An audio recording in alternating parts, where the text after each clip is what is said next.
Alright, so welcome to my official predictions for Dmitry Bivol versus Artur Beterbiev. Very excited for this fight. I think it's the best fight really in boxing, maybe outside of maybe Fury Usyk. This is probably the best fight that has been made recently in boxing.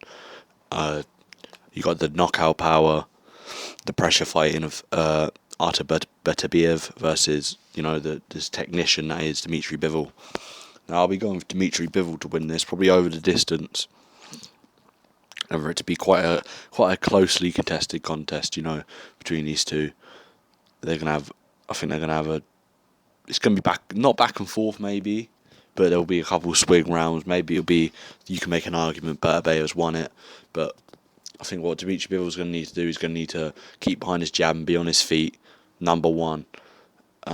Beterbiev's obviously going to look to push Bivol back. I expect he's going to do this behind his jab. He's got a very underrated jab. He's going to try and push Bivol back to the ropes and unload on him. Canelo was able to push him back to the ropes. I'm sure that Beterbiev's seen that fight and thought, right, I'm going to push him back behind my strong jab, get him to the ropes, unload on him.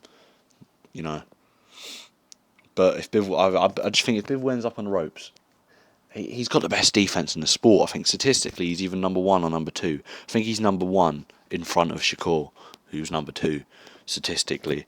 So I just think he's got the quicker feet. Beterbiev's coming off a knee injury. I do think Beterbiev will be able to get him to the ropes, but I do think Bivol's going to have good enough defense at that high guard to just get himself off the ropes with those quicker feet without taking any damage in the meantime.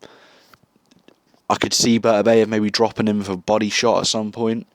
I really could see that. Maybe he gets him to the ropes. Maybe that will happen in.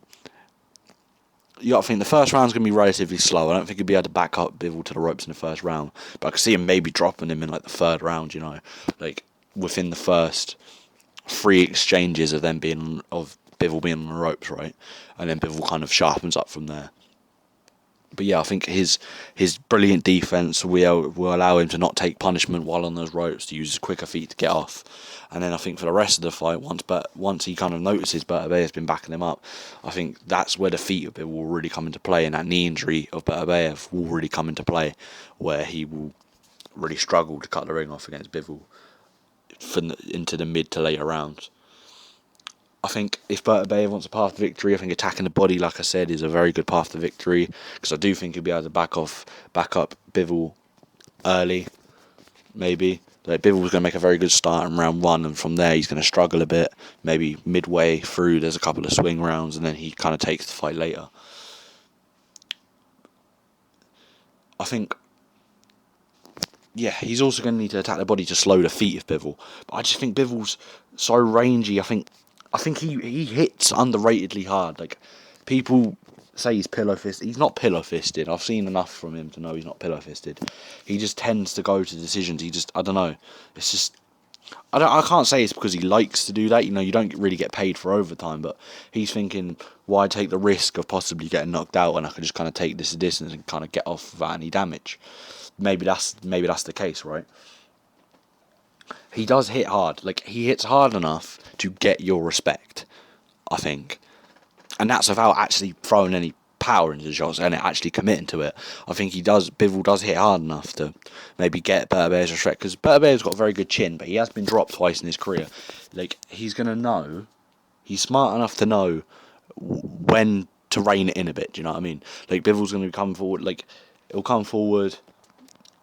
I think he can get his respect behind the jab. I think he's going to use his feet. I think his feet are going to be good enough to get him out of those situations where he's on the ropes, while his defense keeps him safe in those situations. Because you can open yourself, you can maybe expose yourself when trying to get off the ropes. You're so focused on one thing, you kind of abandon another aspect of your game, right? Which in that situation would be defense. Yeah, and I think it's going to be very close. I do not rate Beterbiev off at all. I know he's 40, but he hasn't really shown any signs of slowing down. He's had injuries throughout his entire career, so that's really hard to tell. But I feel like this injury that he recently had with the knee is a bit convenient for Bivol, if you know what I mean. That's basically my thoughts. I'm taking Bivol by decision. I'll go over what he should do one more time. He needs to keep behind his jab, stay on his feet, stay defensively aware in situations where he's on the ropes. Obviously, when he's on the ropes, he's going to be defensively aware. What I mean is, he needs to stay defensively aware when he's getting off the ropes. He doesn't need to be so focused on getting off the ropes that he kind of abandons his defense and just tries to get off the ropes. He needs to stay defensively aware. Also, he can't switch off Bivol can switch off in the later half of the fights.